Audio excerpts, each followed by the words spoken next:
Un saludo muy afectuoso para toda la audiencia y para el Ministerio Verdad Adventista. Agradecemos a Dios el privilegio de estudiar juntos la lección número 4, Ver el rostro del orfebre, programada para el sábado 23 de julio del 2022. Por tanto, nosotros todos, mirando a cara descubierta como en un espejo la gloria del Señor, somos transformados de gloria en la misma imagen como por el Espíritu del Señor. Segunda de Corintios, capítulo 3, verso 18. Según la enciclopedia Wikipedia, orfebre es una palabra francesa derivada del latín aurifaber, que etimológicamente se describe auri, oro, y faber, arquitecto, y se traduce artífice, y se asigna a quienes trabajan en la purificación de metales preciosos como el oro. El momento en que el oro es expuesto a elevadas temperaturas y alcanza su nivel de purificación es cuando el orfebre puede ver su rostro reflejado en él. Pablo presenta la purificación del carácter cristiano cuando nuestras vidas reflejan el carácter de Cristo. Usa el griego katotrisomai, reflejar o contemplar un reflejo, para ilustrar que nuestras vidas son como espejos que reciben la luz de Cristo y la reflejan a otros, así como sucedió con el rostro de Moisés al descender del monte del Sinaí reflejando la gloria de Dios. Este proceso es gradual y progresivo y produce un impacto transformador por la acción del Espíritu Santo paso a paso y de gloria en gloria. El plan de la redención tiene el propósito de restaurar la imagen divina en el hombre. Romanos 8:29, Primera de Juan 3, verso 2, y se efectúa contemplando a Cristo. Romanos 12:2, Gálatas 4:19.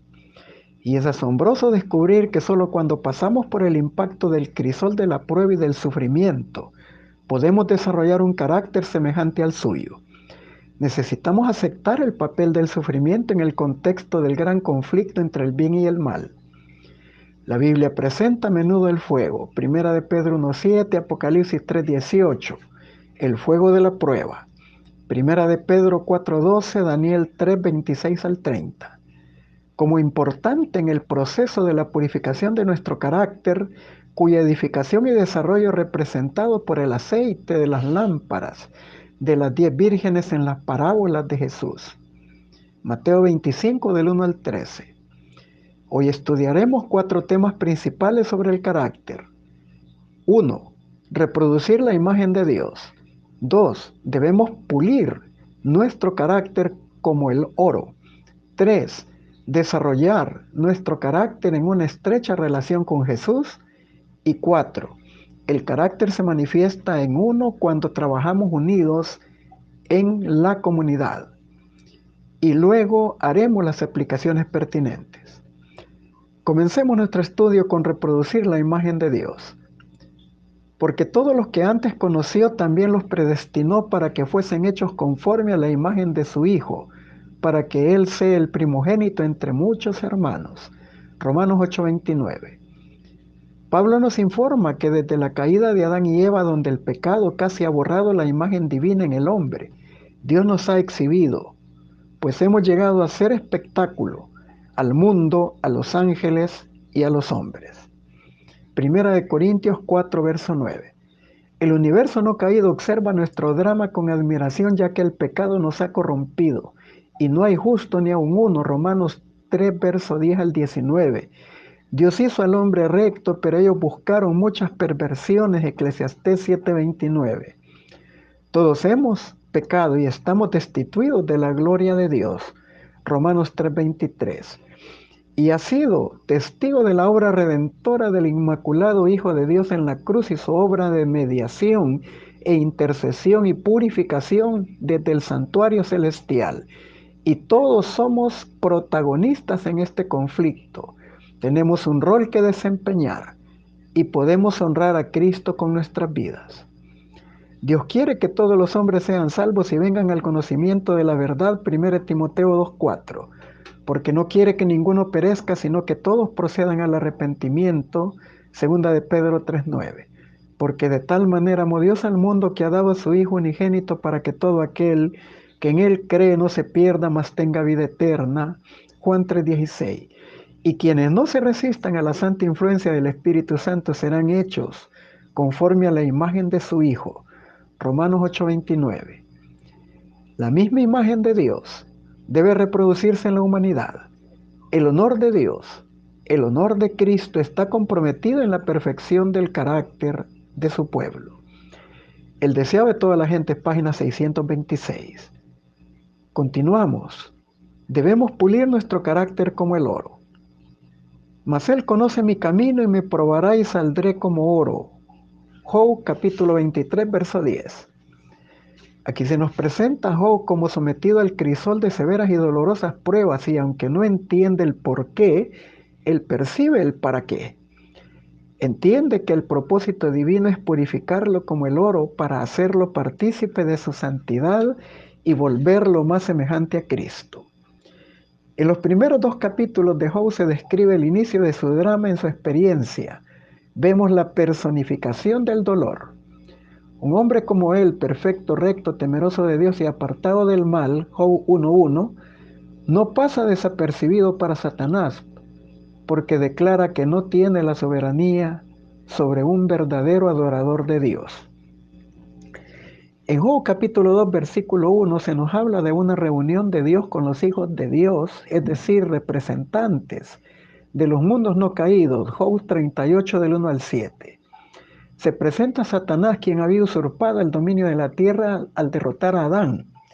Y Dios le pregunta si en su recorrido por la tierra vio el tipo de carácter que poseía Job.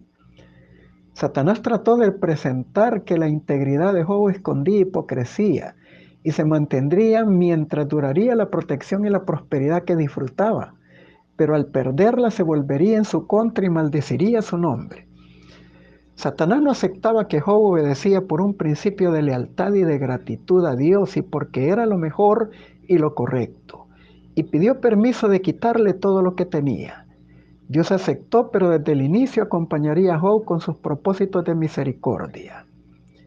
El Señor quitó el cerco protector para demostrar que saldría airoso de su prueba, porque sabía que Job le servía por amor y que el escarnio de Satanás era injusto. Perdió sus ganados, Job 1:15 al 17. Sus hijos murieron de forma trágica, Job 1:18-19. Y luego una sarna maligna afectó su cuerpo, Job 2 del 7 al 8. Lo doloroso de las tragedias fue acentuado por el implacable ritmo de los acontecimientos. En pocos minutos su mundo se desplomó. Rasgó su manto, signo habitual de dolor, y mantuvo su integridad y adoró a Dios. Acepta que dejará este mundo tan desnudo e indefenso como cuando nació, expresión de su cristiana resignación, y dijo: sea el nombre de Jehová bendito. La conducta de Job desmintió las acusaciones de Satanás. Job 1:21. Nada dijo Job de lo cual más tarde tuviera que lamentarse. Se mantuvo sereno cuando los hombres de menor temple se habrían abatido bajo las terribles reveses y amenazas y sufrimientos. En Job 23 del 1 al 10, Satanás se reserva un tiro de gracia para hacerle más profundo el dolor, bajo la afrenta de sus 3 amigos, Elifaz, Bildad y Zofar, que le recalcaban que era por su maldad que le habría sobrevenido la desgracia y que ni siquiera tenía derecho de quejarse. Job, abrumado por la sensación de distancia e inaccesibilidad de Dios, piensa que si de alguna manera lo pudiera encontrar en el norte, sur, oriente o poniente, le llevaría su caso y escucharía su respuesta, porque él lo que necesitaba escuchar no eran los vanos razonamientos humanos, sino el pensamiento de Dios, confiando en la justicia divina. Job 23 del 1 al 7 nos indica que en medio de su sufrimiento tenía la confianza que Dios no lo había abandonado, que solo le estaba probando en el crisol para purificarlo como el oro. Pero no le era fácil explicarse cómo Dios, a quien él había amado y servido, permitía su sufrimiento. Y como muchos de nosotros en alguna oportunidad hemos pedido ser librados del llamado tiempo de angustia de Jacob, se preguntaba por qué Dios no lo destruyó antes de que le sobreviniera la calamidad, o por qué no le había quitado su desgracia. La historia de Job se replicará en la experiencia del remanente que sufrirá la ira del dragón, Apocalipsis 12:17, en el llamado tiempo de angustia cual nunca lo hubo ni habrá otro semejante. En el tiempo de angustia para Jacob, pero la promesa se mantiene, pero de ella será librado. Jeremías capítulo 30 del 4 al 7. Daniel 12 no se limita a presentar el tema del tiempo de angustia previo al cierre de la gracia y el que viene tras el derramamiento de los juicios de las 7 postreras plagas en el cierre de la gracia y la angustia de Jacob en el decreto de exterminio contra el pueblo de Dios, sino que hace una clara distinción entre ellos y los impíos. Habla de aquellos que serán levantados del polvo para vida eterna, por resurrección, y de los que estarán con vida para la segunda venida de Cristo en victoria. Esta distinción será más notoria en el cierre del tiempo de la gracia, como lo confirma Apocalipsis 22, versículo 11. Y aunque no se omiten los métodos de sufrimiento que experimentará el pueblo de Dios, como ocurrió en la Edad Media, espada, fuego, cautividad y despojo, Daniel 11:33. También se menciona en Daniel 11:35. Algunos de los sabios caerán para ser depurados y limpiados y emblanquecidos hasta el tiempo determinado, refiriéndose también al martirio que sufrieron en el pasado, pero que de manera muy particular en la traducción Reina Valera revisada del 60. Se menciona una distinción en Daniel 12:10. En lo que ocurrirá en el futuro, muchos serán limpios, emblanquecidos y purificados. La referencia a purificados es una alusión a la obra de purificación del santuario que Cristo desarrolla actualmente y que concluye en el cierre de la gracia. A la luz de la Biblia, sabemos que en el corto tiempo de angustia habrá mártires, ya que el número aún no está completo. Apocalipsis 6 del 9 al 11, Apocalipsis 24. Pero el cierre de la gracia, cuando se levanta Miguel, la promesa divina especialmente significativa. Serán librados los que estén inscritos en el libro de la vida. Daniel 12:1. Aquí se distingue el destino final de salvos e impíos en la resurrección para vida y la de los que resuciten para vergüenza y confusión perpetuas. Los entendidos brillarán como el resplandor del firmamento, Daniel 12:3, y los impíos seguirán procediendo impíamente, Daniel 12:10. El tiempo de angustia a medida que se desarrolla no los tomará por sorpresa. Por su estudio de la Biblia saben qué es lo que viene, y lo más importante es que entienden lo suficiente como para permitir que este tiempo de angustia los purifique y los refine. Los impíos, por otro lado, simplemente se volverán más obstinados en su rebelión y así continuarán en su maldad. Apocalipsis 22:11 dice que el injusto siga haciendo injusticias, que el impuro siga siendo impuro, que el justo siga practicando la justicia y que el que es santo siga guardándose santo. La versión Biblia para las Américas. El cierre del tiempo de la gracia sella el destino de cada ser humano y ya no hay marcha atrás. Aunque la Biblia presenta las características de los 144,000 por su experiencia de comunión con Dios, a todo miembro del pueblo de Dios se le dará la gracia necesaria para resistir al crisol, para soportar la crisis final y para alcanzar por la gracia de Dios la victoria final. Romanos 8:28. Y sabemos que para los que aman a Dios todas las cosas cooperan para bien, esto es, para los que son llamados conforme a su propósito. Biblia, la versión para las Américas.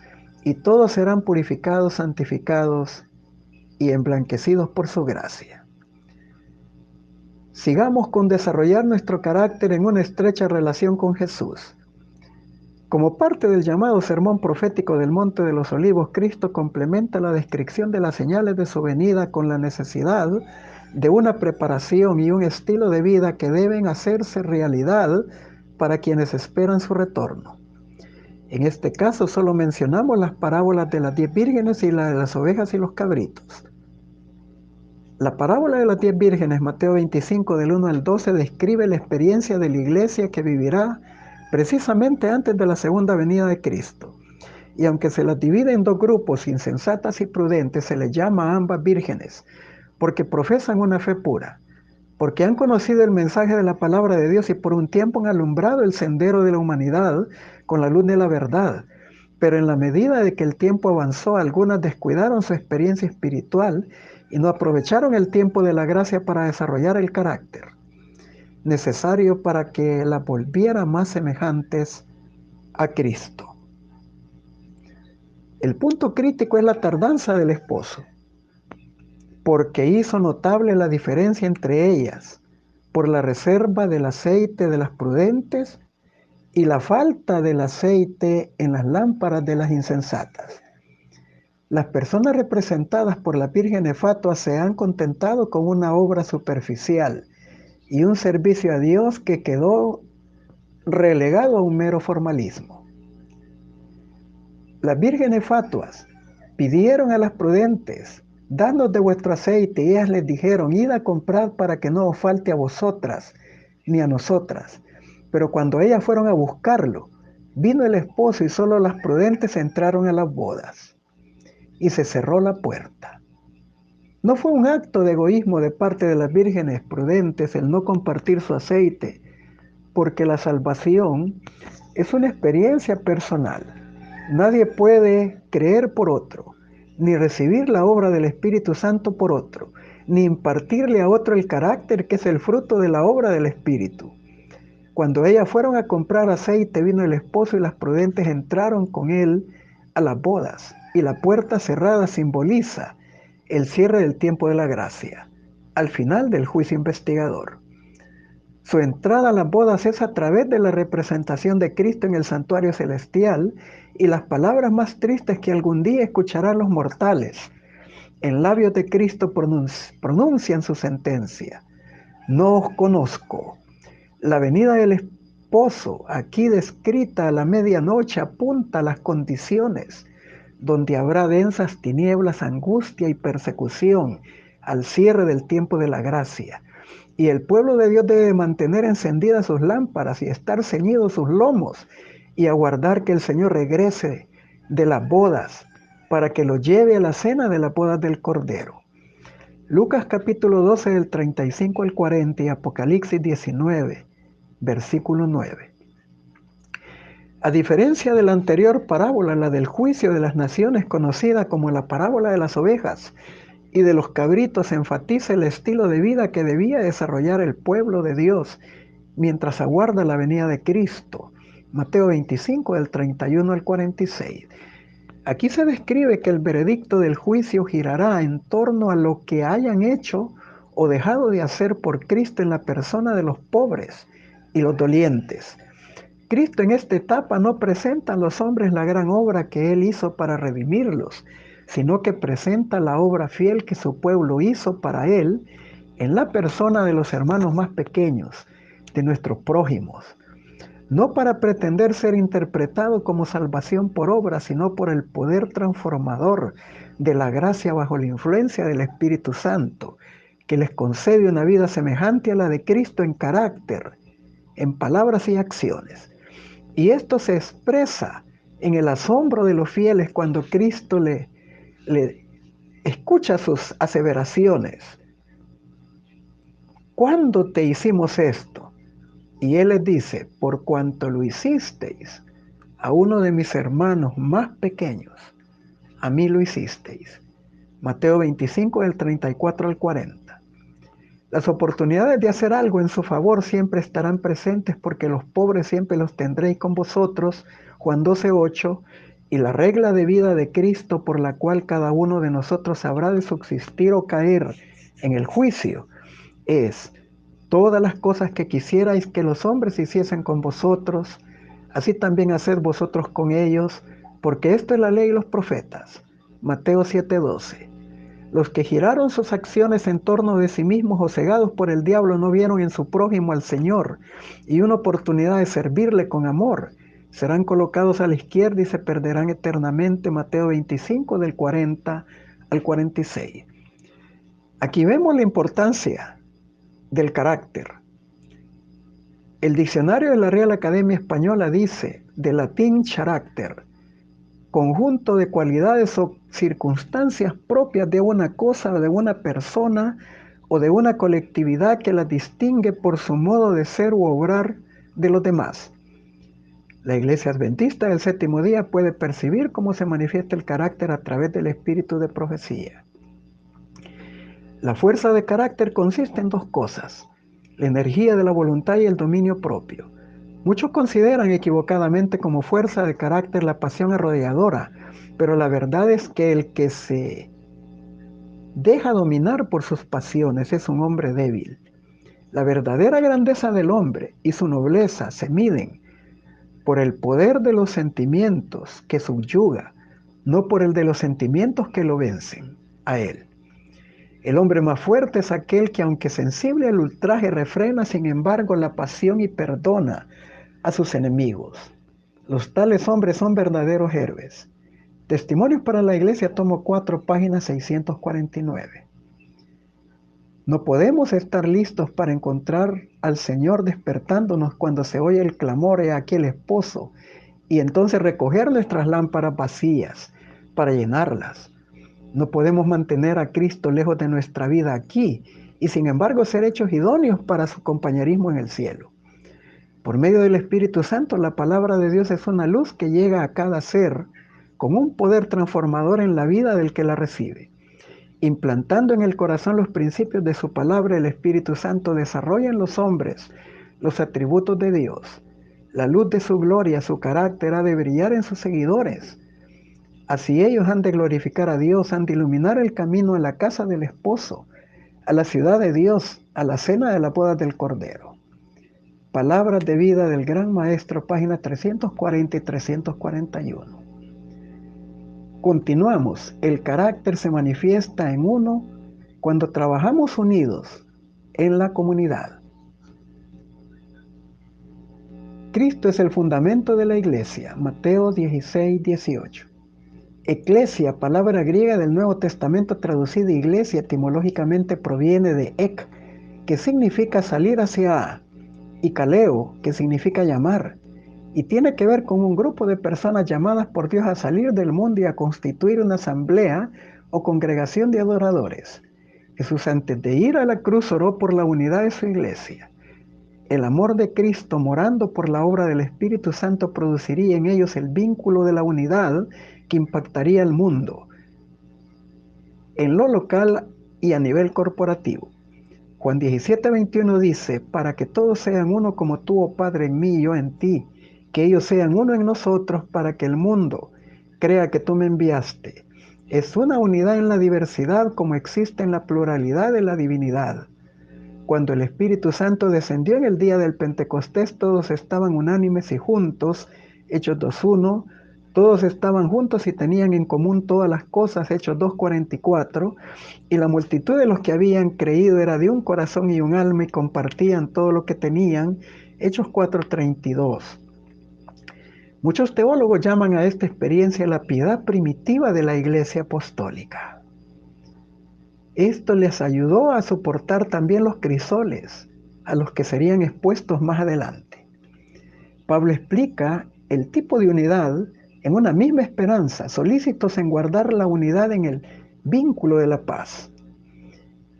Un Señor, una fe, un bautismo. Efesios 4, del 3 al 5 y del 11 al 16. La obra del Espíritu Santo, al impartirle los dones y los ministerios, les ayudarían a alcanzar el perfeccionamiento a nivel individual y colectivo, y todos llegarían a la unidad de la fe y del conocimiento del Hijo de Dios, siendo el propósito final el que todos crezcan en la medida de la estatura de la plenitud de Cristo, alcanzando la madurez del hombre a nivel individual y corporativo. Es la experiencia de la Iglesia Apostólica se reflejaba el carácter de Cristo. Y debería de ser nuestro anhelo sentir esa piedad o regresar a esa piedad primitiva y lograr el tan esperado reavivamiento y reforma, y recibir el poder de la lluvia tardía del Espíritu Santo y predicar con poder el mensaje del Evangelio eterno en el contexto del mensaje de los 3 ángeles, y que Cristo venga pronto. Aplicaciones pertinentes. Cristo espera con un deseo anhelante la manifestación de sí mismo en su iglesia. Cuando el carácter de Cristo sea perfectamente reproducido en su pueblo, entonces vendrá Él para reclamarlos como suyos. Palabras de vida del Gran Maestro, página 47. Un carácter formado a la semejanza divina es el único tesoro que podremos llevar de este mundo al venidero. Como se forme el carácter en este mundo, determina el destino personal para la eternidad. Lo que sea de valor en el transcurso de nuestra vida en este mundo será de valor en el mundo venidero. El Cristo Triunfante, página 190. Les deseo un feliz sábado en la presencia del Señor y múltiples bendiciones.